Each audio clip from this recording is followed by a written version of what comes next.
Okay, can you tell us about your journey from pageant to purpose-driven entrepreneurship? Yeah, so I'm a big believer in thinking about where it is that you want to go and working backwards from there. And ever since I was in high school, I knew that I wanted to run my own business. I just wasn't sure what that looked like.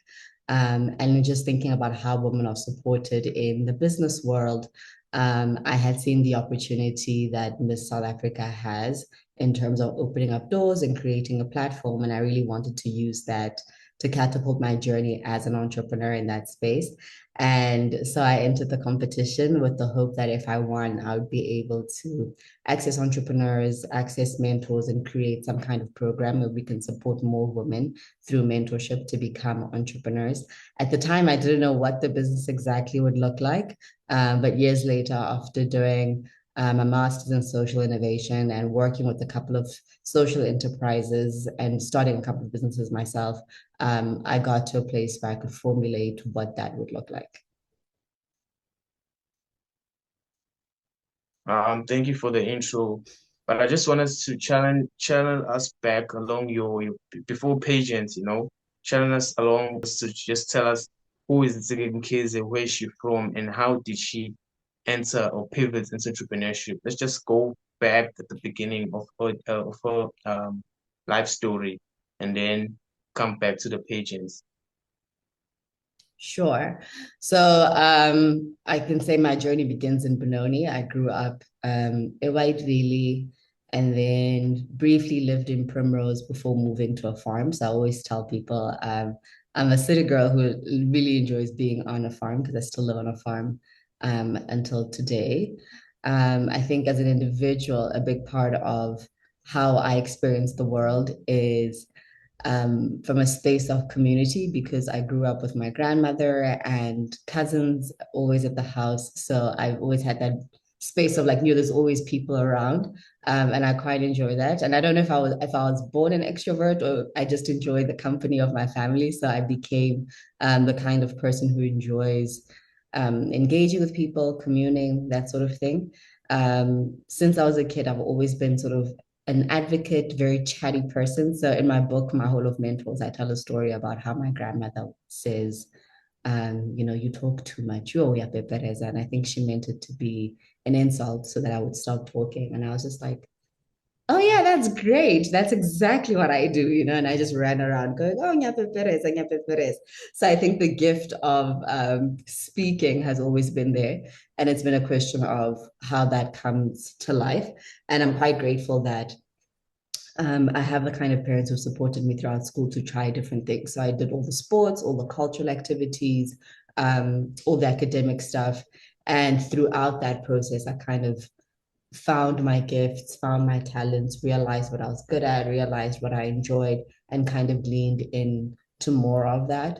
And so later on, as an adult, when I pursue speaking and TV and all of those things, it's stuff that I've been doing since I was a kid, putting on performances when people would come and visit and say, welcome to the show, even if people were not expecting a show or they didn't sign up for a show, that sort of thing, and I think all of it, what it speaks to is me being a self-driven individual, me being the kind of person who can dream up something and make it happen, being somebody who's confident in my own abilities and getting things done, but moving from a place where I know that I have people in my corner who are rooting for me.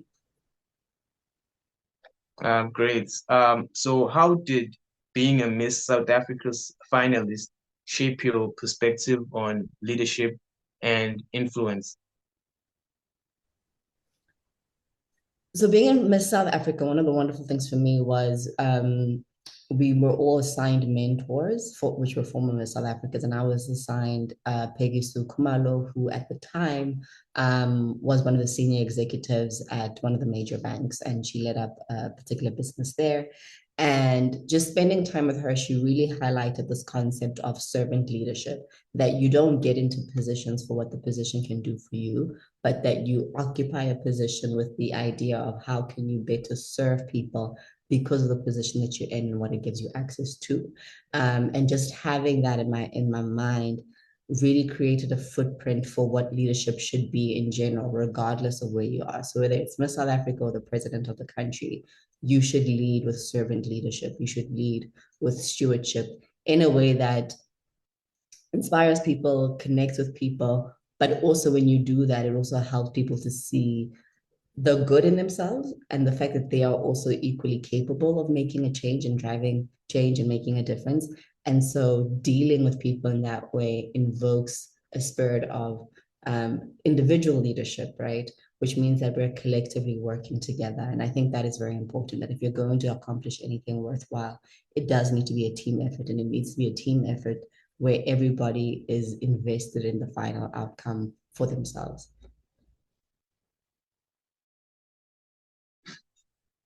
You founded MentHer to empower women entrepreneurs.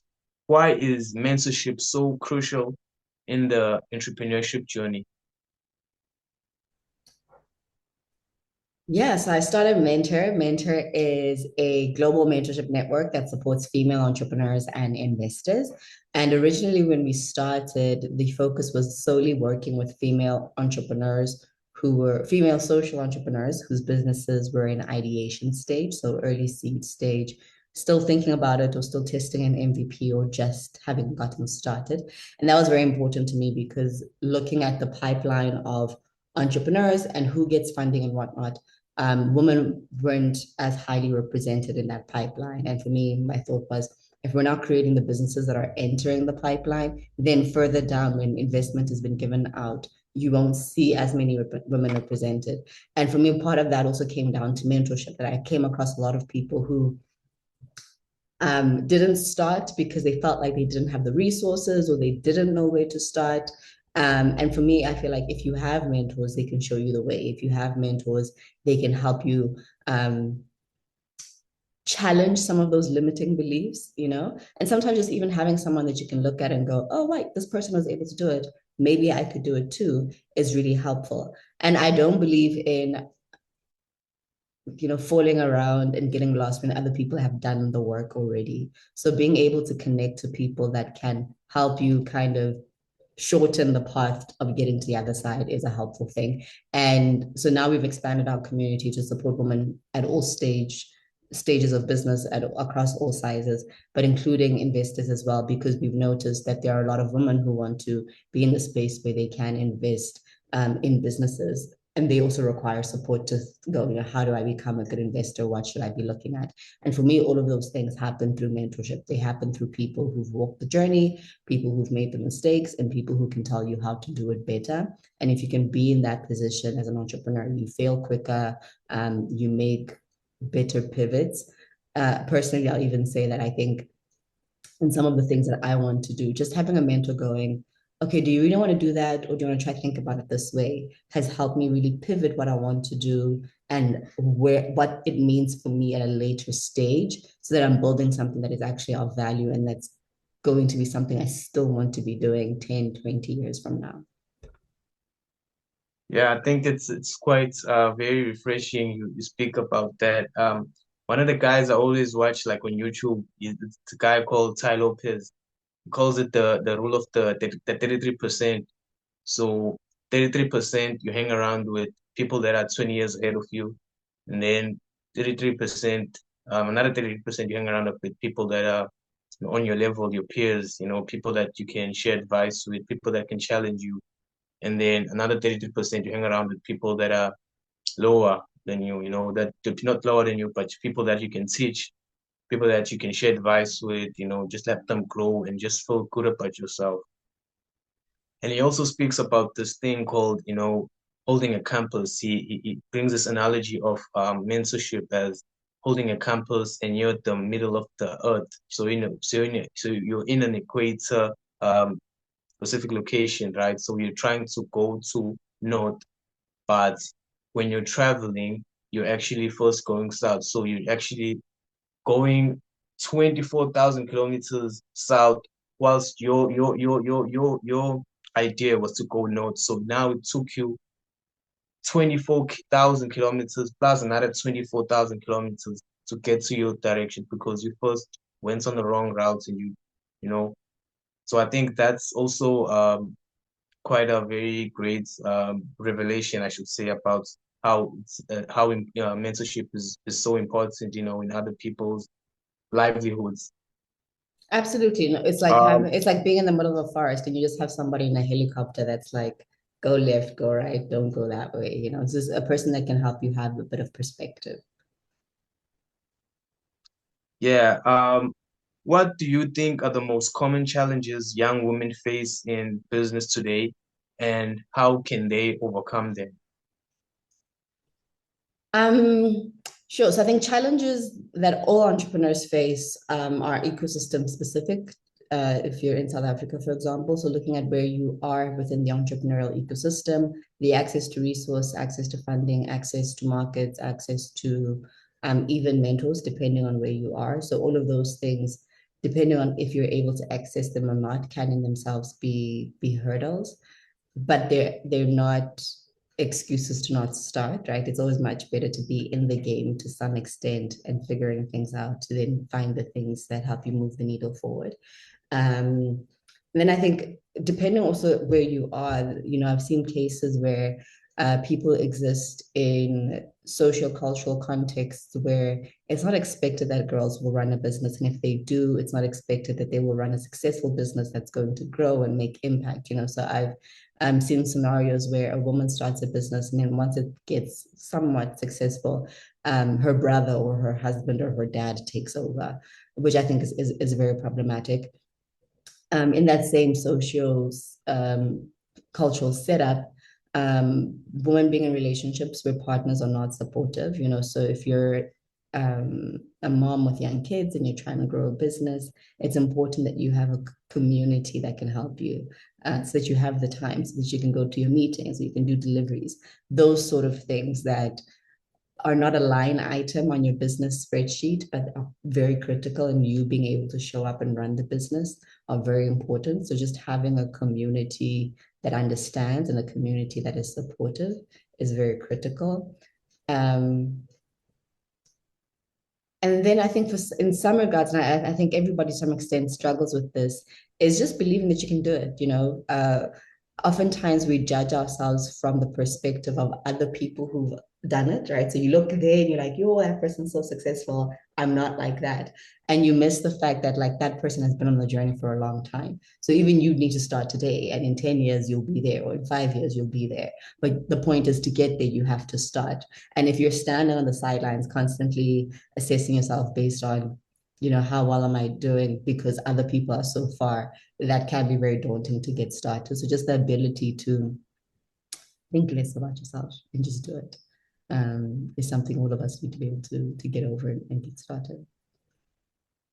Yeah, I think they say the best way to predict the future is to create it. Yeah. You spoke about just what you said right now. You said, you know, there's this thing where a family member is gonna come in. So there's this myth, this whole big bias myth that's traveling along all Black South Africans, that when, let's say, a father was running a successful business and he dies, after 10 years of of this successful reigning empire, and he dies now.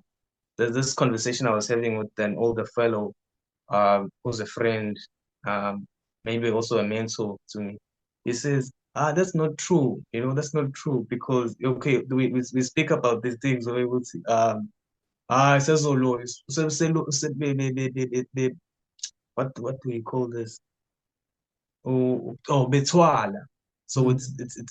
yeah, betwele usbanban, but it's not that, Yeah, being atwele.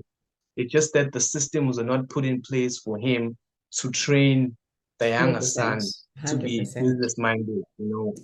That's what's mostly destroying, young Black South Africans compared to Indians, because in Indian schools now you find there's more schools that integrates entrepreneurship at a very very young age nowadays. Grade one, you find a young uh, Indian kid learning about entrepreneurship to grade 12. And when he comes out of matric, he's a proper businessman. That's why you find all these businesses in the shops.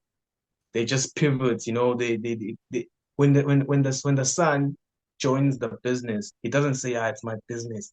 It's I'm doing this. It's a family business. I'm doing it for the next generation. I'm doing this for the next generation. I'm not doing this for my sake. I'm just doing Yeah. this for Yeah, I'm not sure about the that's differences in schooling, but definitely from a family community background, having the culture within your community to teach business and to teach being involved in the business from a young age, you know. So um, creating a business, even if it's for legacy, the kids must work in the business, you know. So whether they're cleaning the floor or they're helping to pack or they are going with you while you do deliveries, any level of involvement is important. And then the more they grow up in the business, the more responsibility they get, the more they get exposed to how things run and how things operate.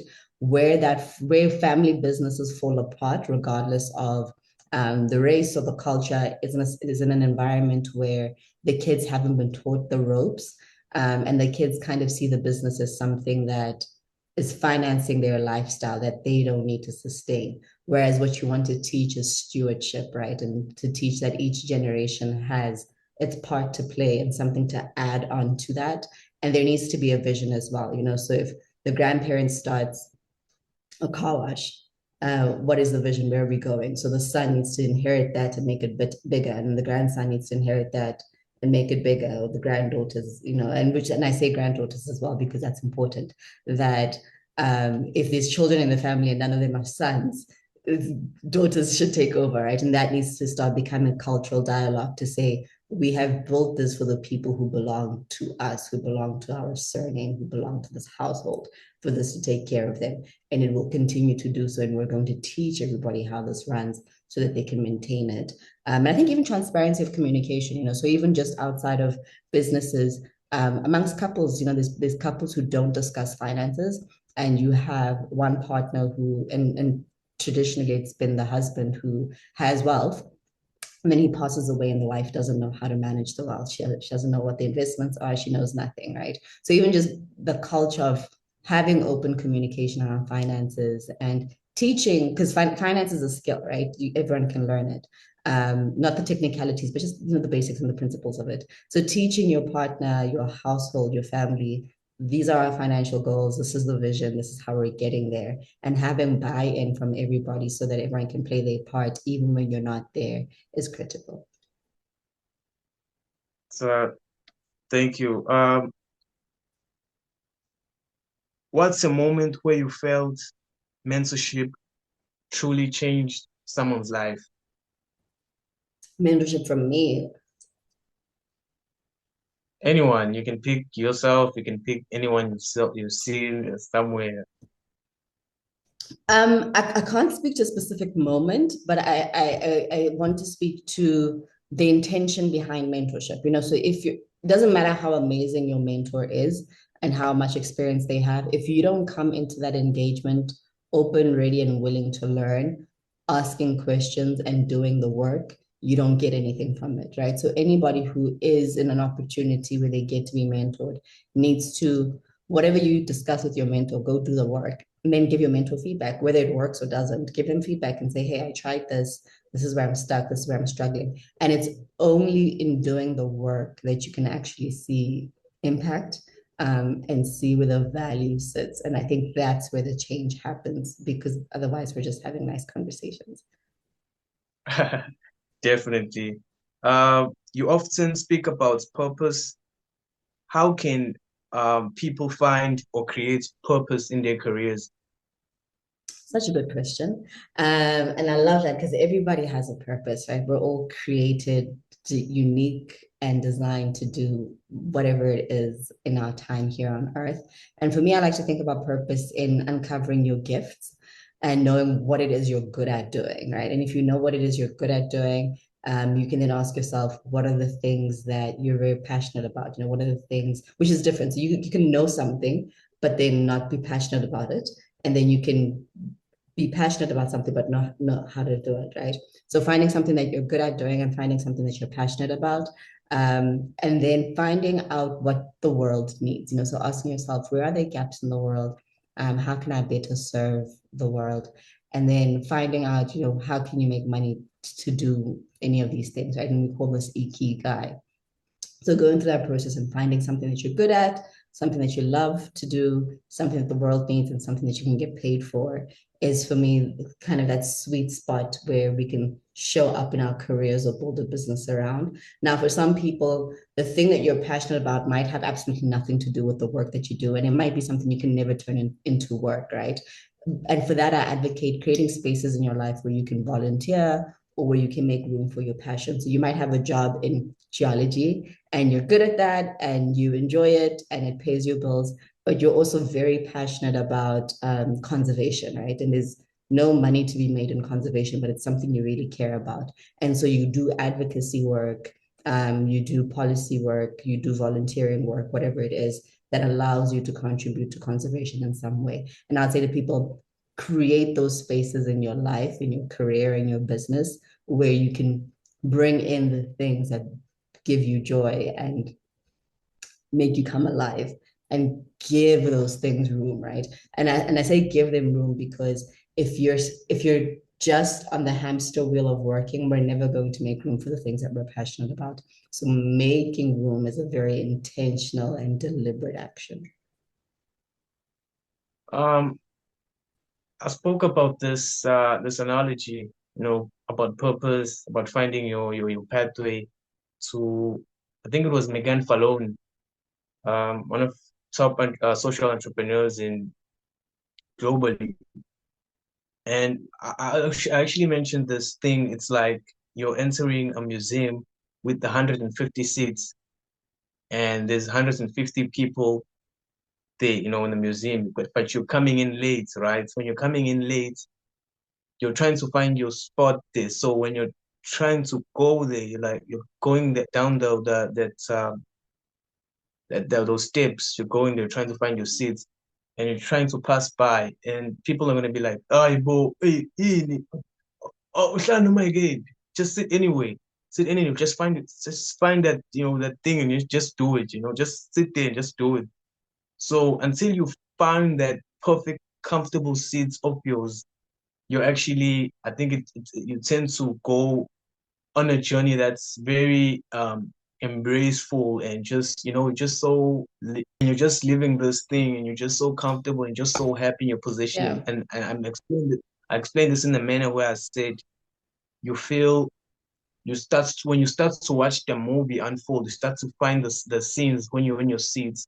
You start to, oh, even if it was a Chinese movie, you start to get it. Oh, this is Bruce Lee, this is Jet Li. This is a dope movie to watch now. This is a very great movie. I enjoy it now. I'm comfortable where I am and I'm enjoying this movie. I'm happy that I chose to come to this movie. I think I'm Yeah. explaining in that way, I just think that, yeah, the combining point that. the point of enjoyment is a critical one, that you're not waiting to get somewhere, but every single day you can actually influence just finding joy in everything and let the story unfold as you go.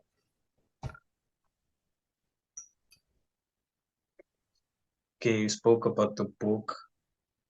Oh, did you speak about what inspired you to write? Oh, you spoke about what inspired you to write the book, My Hall of Not, Mentors. not in detail. So my Hall of Mentors was inspired by my journey of mentorship and the different people that I've been mentored by. And the specific catalyst was at the time I had just won Miss South Africa and I was Miss South Africa Second Princess 2015. And I had a lot of people who were messaging me on social media asking, how did you become successful? And it kind of sounded like they thought that I won the pageant and everything fell into place. And I was like, no, I've been doing so much work behind the scenes. And this is actually what I've been learning from my mentors. And so I just began to write down things that I'd learned from my mentors that I thought would be helpful for other young people to know if you didn't have a mentor, and shared those in a book. If you're speaking to your 21-year-old self today, what would you give her? What would you give her? That 21 Ntsiki, who's so lively, bubbly, yeah. Yeah, I would tell her to believe in herself and just to do all the ideas. It doesn't matter if they are good or bad, or if like you do well at it or not. Just do it because you're going to learn so much from that experience. And I'd also tell her, do it if even if nobody else is supporting you. I think we waste too much time for validation, or especially if you're the person who has the vision, you need to be okay with the fact that other people can't see it. They just can't. You have to start doing before people can see it. So I just thought, like, yeah, no one has to be on the journey for you to do it. Just start. Um, yeah, I think we would have learned more quicker and gotten further quicker, I hope. Yeah, definitely. You've written an interesting book. I'm hoping that I might you might share it to me one day or maybe.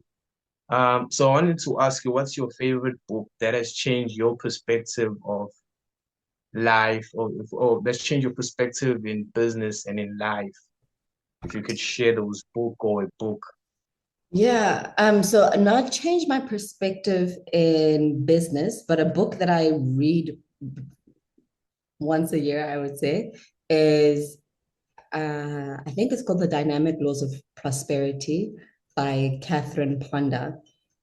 And she has a couple of books, she has a couple of different series. And what I really enjoy about her books, is turning into self and realizing that the power is within you. So as individuals, we try to grasp at things outside of ourselves. We blame circumstances outside of ourselves.